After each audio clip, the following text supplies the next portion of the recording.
नमस्कार, मैं हूं हेमंत केसरी और आप देख रहे हैं एबी न्यूज। आज हम बात करेंगे एक नई पार्टी के गठन का। तो राष्ट्रीय जन पार्टी का गठन बिहार के विकास के लिए बनी नई पार्टी भूमिहार ब्राह्मण एकता मंच फाउंडेशन का समर्थन करता है और इसके भूमिहार ब्राह्मण एकता मंच के फाउंडेशन के राष्ट्रीय उपाध्यक्ष हमारे साथ मौजूद हैं। जयकांत वत्स ने इसका समर्थन दिया है और वो इस पार्टी की विचारधारा और मुद्दों को समर्थन इनका मिलेगा, पूरा समर्थन मिलेगा। भूमिहार ब्राह्मण एकता फाउंडेशन मंच फाउंडेशन के जयकांत कुमार वत्स जी राष्ट्रीय उपाध्यक्ष हैं, हमारे साथ हैं। तो हम सबसे पहले आपको हम ये बता दें कि ये पार्टी का गठन आज ही हुआ है। बिहार विधानसभा का चुनाव भी होने वाले हैं। हालांकि अगर कोरोना नहीं होता तो चुनाव की सुगबुगाहट तेज रहती, राजनीतिक पार्टियां अपने अपनी बातों को मीडिया के सामने लोगों के बीच रखती, लेकिन चूंकि कोरोना है फिर भी पार्टियों की सुगबुगाहट अंदर ही अंदर तेज है। ऑनलाइन बातें भी हो रही हैं और ऑनलाइन काम भी हो रहा है। तो इस कड़ी में राष्ट्रीय जन पार्टी का गठन हुआ है और इस पार्टी का गठन किया है भूमिहार ब्राह्मण एकता मंच फाउंडेशन के राष्ट्रीय अध्यक्ष।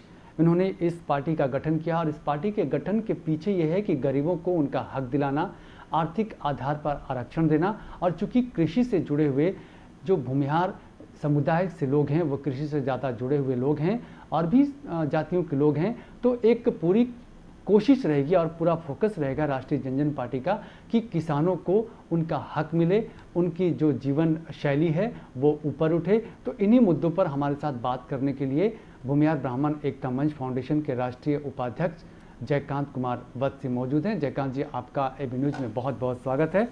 तो जयकांत जी, हम धन्यवाद आपका जी। तो हम सबसे पहले आपसे यही जानना चाहते हैं कि ये राष्ट्रीय जन पार्टी का महत्व क्या है, मतलब क्या है और ये इस पार्टी का गठन करने के पीछे इसका उद्देश्य क्या है? इसका उद्देश्य यही है कि बिहार में बदलाव हो और बिहार में जो जातीयता और जो चरम सीमा पे पहुंची हुई क्राइम इतना बढ़ा हुआ जिस पे सरकार की कोई कंट्रोल है नहीं और कल कारखाने जितने भी हैं सब बंद हो चुके हैं। जिस टाइम श्री बाबू और अनुग्रह बाबू दोनों मिल के लगाए थे जो कारखाने, उसका हम 5% भी नहीं देख रहे हैं। तो यहाँ से लोग बाग पलायन होते हैं बाहर।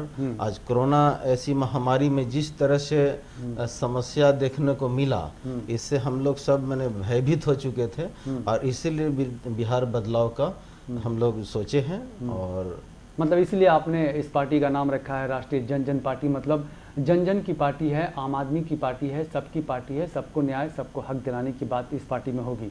हाँ बिल्कुल। तो इस तरह से राष्ट्रीय अध्यक्ष हमारे आशुतोष कुमार ने जो गठन किया है तो उनके समर्थन में हम लोग हैं, जो मुद्दा साफ है। और अच्छा जयकांत जी, चूंकि इस पार्टी का चूंकि ये टेम्पलेट मेरे साथ है तो हम ये भी दिखा देना चाहते हैं राष्ट्रीय जन पार्टी और इसमें कई पॉइंट्स हैं। वो पॉइंट्स हम आपको बताते हैं और इस पॉइंट्स के बारे में भी हम जयकांत जी से बात करेंगे। जैसे जयकांत जी, इसमें ये लिखा हुआ है कि सबसे बड़ी बात यही है कि अगर देश में हमेशा एक बात उठती है कि जाति को ख़त्म करना है, राजनीति को अगर साफ सुथरी करनी है तो जाति को ख़त्म करना है। आपने भी लिखा है कि जातिगत आरक्षण है, इसको ख़त्म होना चाहिए और आर्थिक आधार पर आरक्षण होना चाहिए। तो बहुत अच्छी बात है। तो आर्थिक आधार पर आरक्षण की जो बात है, आपकी पार्टी वो कैसे इसको अमल में लाने की कोशिश करेगी? उसके लिए जाहिर सी बात है, जब हम अपना बिहार में बदलाव लाएंगे और हम जो कार्य कर रहे हैं, जैसे लॉकडाउन की बात हुई तो लॉकडाउन में हमने बिहार से लेकर दिल्ली एनसीआर तक जिस तरह से हम लोग जाति धर्म से ऊपर उठ के घर घर गए हैं और जरूरतमंदों को हमने राशन बांटा है। तो उस आधार पे जितने भी लोग वहाँ हैं उन्होंने मैसेज पहुँचा दिया है बिहार में कि भूमिहार ब्राह्मण एकता मंच फाउंडेशन बेशक एक भूमिहार ब्राह्मण का एक संगठन है, लेकिन वो पर्टिकुलर भूमिहार ब्राह्मण के लिए नहीं काज कर रही है, वो सभी के लिए काज कर रही है। और हमारे राष्ट्रीय अध्यक्ष का जो मुद्दा साफ है, वो बिल्कुल जैसे उनका बचपन से ही सबसे झुकाव उनको रहा है। तो वो सबके लिए काज करना चाहते हैं, दलित के लिए काज करना चाहते हैं, सामान्य वर्गों के लिए काज करना चाहते हैं, सबके लिए काज करना चाहते हैं। तो ये आर्थिक आधार पर जो आरक्षण की बात आपकी पार्टी कर रही है, तो अभी आपने देश में देखा होगा कि क्या ऐसे नेता, बड़े बड़े नेता हैं जो आरक्षण ले रहे हैं, लेकिन वो एक उनको आरक्षण की जरूरत महसूस नहीं होती है, तो उस एक मिथक को या उस बैरियर को कैसे तोड़ेंगे आप, जो आर्थिक आधार पर आरक्षण की बात कर रहे हैं आप? हाँ, वही जब हमारी सरकार आती है तो हम जाहिर सी बात है कि हम इसका कानून जैसे बनाएंगे कि जो जैसे मान लीजिए कि लोक जनशक्ति पार्टी के में अपना रामविलास पासवान जी हैं, तो वो उनको आरक्षण का लाभ नहीं लेना चाहिए। वो जो उनका जो आरक्षण का लाभ लेते हैं वो पार्ट जैसे जाना चाहिए, बाकी के जो दलित हैं उनमें डिस्ट्रीब्यूट हो जाना चाहिए। और इस तरह से मायावती जी ये सब जो ले रहे हैं इनको नहीं लेना चाहिए। तो जो आरक्षण है बिल्कुल आर्थिक आधार पे होना चाहिए, क्योंकि आजकल हम सामान्य वर्गों में भी देख रहे हैं और दलितों में भी देख रहे हैं। तो दलित और सामान्य वर्ग में जो गरीब है, गरीब है, वो समस्या में जूझ रहा है, तो उसके लिए आर्थिक आधार पे ही आरक्षण। मतलब ये है कि सब समान रूप से हों और किसी को एक व्यक्ति विशेष या जाति विशेष के आधार पर आरक्षण न मिले, और जातिवाद को खत्म करने की विचारधारा पे आप काम करेंगे। हाँ। किसानों के लिए आपकी पार्टी ने क्या सोचा है? किसानों के लिए बहुत से हम जन जन तक एक मैसेज फैलाएंगे और वो हम पार्टी के हम समर्थन करेंगे। जैसे आपने यहाँ पे लिखा है कि मतलब पार्टी ने अपने विचारधारा में लिखा है कि किसानों के लिए प्रखंड स्तर पर सोलर संचालित कोल्ड स्टोरेज का निर्माण किया जाएगा। किसानों को इससे जो अनाज उनके सड़ जाते हैं वो अनाज सड़े नहीं और उसका कीमत बढ़ने पर उसे बेच करके वो ज़्यादा मुनाफा कमा सकें। स्मार्ट फार्मिंग की आपने बात की है, छात्रों को टेक्नोलॉजी से जोड़ने की आपने बात की है, और ये शोषित दशकों से बेरोजगारी भूखमरी की बात करने की है। तो कैसे आपको इस पार्टी को किसका साथ मिल रहा है आपका? इस पार्टी का पहले तो हम लोग भूमिहार ब्राह्मण तमिल फाउंडेशन से हैं जो कि फुल सपोर्ट में हैं, और इसके अलावा अभी जो झुकाव हम देख रहे हैं दलितों का भी, तो उनका जो दलित हैं, जो दलित के नेता हैं, वो दलित के लिए एक्चुअल में काम नहीं कर रहे हैं, और इस बात को उन्हें भी पता है। यदि हम जादव की बात करें तो उनको भी इस बात को पता है कि जादव के जो नेता हैं वो सभी जादव को अपने घर में एंट्री नहीं करने देते हैं। वो जो उसमें इम्पोर्टेंट जो उनके लिए काम करते हैं उन्हीं की एंट्री होती है। तो सबको पता चल रहा है कि कौन क्या कर रहा है।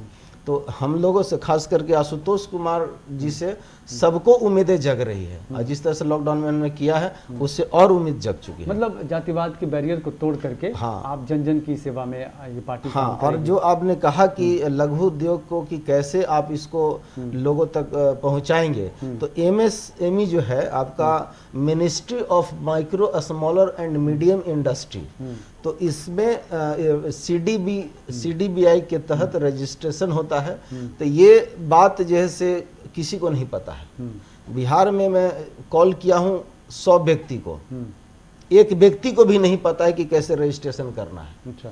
तो ये पहले हम बताएंगे सबको, इस पार्टी के माध्यम से हम उनको रिक्वेस्ट करेंगे आशुतोष जी को, उसमें एक टीम बनेगी, और हम लोग भी भूमिहार ब्राह्मण तमिल फाउंडेशन से जन जन तक जैसे ये कैसे रजिस्ट्रेशन होगी और कैसे लोन मिलेगा उनको लघु उद्योग खोलने के लिए, कोल्ड स्टोरेज के लिए, सोलर एनर्जी के लिए, और जैसे किसानों के लिए जैसे यूरिया ऑर्गेनिक खेती करने के लिए, और यूरिया की जगह कंपोस्ट कैसे दिया जाए और उसकी कंपोस्ट की प्रोडक्शन कैसे हो। तो इस सब चीज़ों के लिए जो MSME है उसमें सारी व्यवस्था है।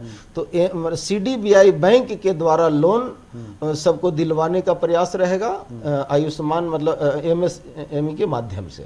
यानी आप इसको एक अभियान के तौर पे आप हाँ जी, बिल्कुल। हाँ, तो एक ये जो ऐसे बेरोजगार हैं उनके लिए भी एक बहुत मददगार साबित होगा। बिल्कुल। एक्चुअल में हम लोग काम करना चाहते हैं और उस पार्टी को समर्थन करना चाहते हैं, उस पार्टी के माध्यम से काम करवाना चाहते हैं। ठीक है। दूसरी एक चीज़ ये है कि कई छोटे बड़े उद्योग जो बंद हो गए, छोटे लघु उद्योग हैं, उनके बारे में भी आपने कहा कि हम इसको आगे बढ़ाने की बात करेंगे। जैसे पशु चिकित्सालय से बिहार के उन लाखों परिवारों को लाभ मिलेगा। पशु चिकित्सालय की बात आपने की है, टेक्नोलॉजी की आपने बात की है, आपने बहुत सारी चीज़ें बात की है कि उद्योग की बात की है, सिल्क उद्योग को पुनर्जीवित करने की बात की है। तो ये क्या इसकी क्राइटेरिया कैसे रहेगा? क्राइटेरिया क्या है कि सबसे पहले अवेयरनेस हम देंगे। लोगों को अवेयरनेस नहीं है। यदि आयुष्मान मंत्रालय की बात करें तो उसमें सारे चीजें दे रखे, MSME में सब सारे प्रावधान है, बट ये जन जन तक पहुंच नहीं रहा है। अब इसमें किसकी विफलता समझ में नहीं आ रही है। हम तो सरकार की विफलता मानते हैं। तो हम पहले अवेयर करेंगे लोगों को। और जितनी भी चीज़ें आप बताया कि कल कारखाने की बात है, लघु उद्योग की बात है, तो हम लघु उद्योग भी खुलेगा, सब भी खुलेगा। इसमें हम पूरे एक मुहिम छेड़ेंगे और उस मुहिम के माध्यम से, और ये जो पार्टी है, पार्टी का प्राथमिकता जो लिखी गई है वो पूरी मुद्दा पे वो काम करेगी पार्टी। हम उनके समर्थन में रहेंगे। यदि उनको चाहिए होगा आईटी सेल के आईटी सेल देंगे। लोगों को जैसे जन जन तक पहुंचाने का मैसेज की बात होगी, उसका एक टीम बनेगा। और टीम के माध्यम से हम इस पार्टी को मदद करवाएंगे। इस पार्टी के बैनर तले जैसे सारे काम करवाएंगे। यानी इस पार्टी का जो आपका घोषणा पत्र है, इस घोषणा पत्र के आधार पर एक एक कदम आगे बढ़ाएंगे, आप ये कहना चाहते हैं। तो एक लास्ट सवाल हम आपसे, ये अंतिम सवाल ये करना चाहते हैं कि चूंकि नवंबर में विधानसभा चुनाव होने हैं, अब ये तो कोरोना को लेकर के देखा जाएगा, फिर भी कुछ महीने नहीं टल सकते हैं, तो क्या ये आपकी पार्टी विधानसभा चुनाव में उतरेगी? अगर उतरेगी तो क्या अकेली उतरेगी या किसी के साथ गठबंधन होगा? जैसा कि आशुतोष कुमार जी ने कहा अभी कि अकेले ही 243 विधानसभा पे वो खड़े होंगे और मजबूती से लड़ेंगे। जब उन्होंने कहा तो बिल्कुल हम उसके समर्थन में हैं। आपका पूरा समर्थन रहेगा, यानी भूमिहार ब्राह्मण एकता मंच फाउंडेशन का इस राष्ट्रीय जनजन पार्टी का को पूरा समर्थन मिलेगा। और जैसा कि जयकांत वत्स जी ने कहा कि चुनाव में भी पार्टी उतरेगी, 243 सीटों पर उतरेगी, गरीबों के लिए काम करेगी, किसानों के लिए काम करेगी, और जन जन की पार्टी है तो जन जन के काम के लिए काम करेगी। आर्थिक आधार पर आरक्षण हो, मिले लोगों को, ये सबसे बड़ा इनका मुद्दा होगा। तो इस चर्चा में इतना ही। और जयकांत जी, आपका बहुत बहुत धन्यवाद, और फिर से एबी न्यूज़ की तरफ से आपकी राष्ट्रीय जनजन पार्टी को ढेर सारी शुभकामनाएं। बहुत बहुत धन्यवाद आपका भी।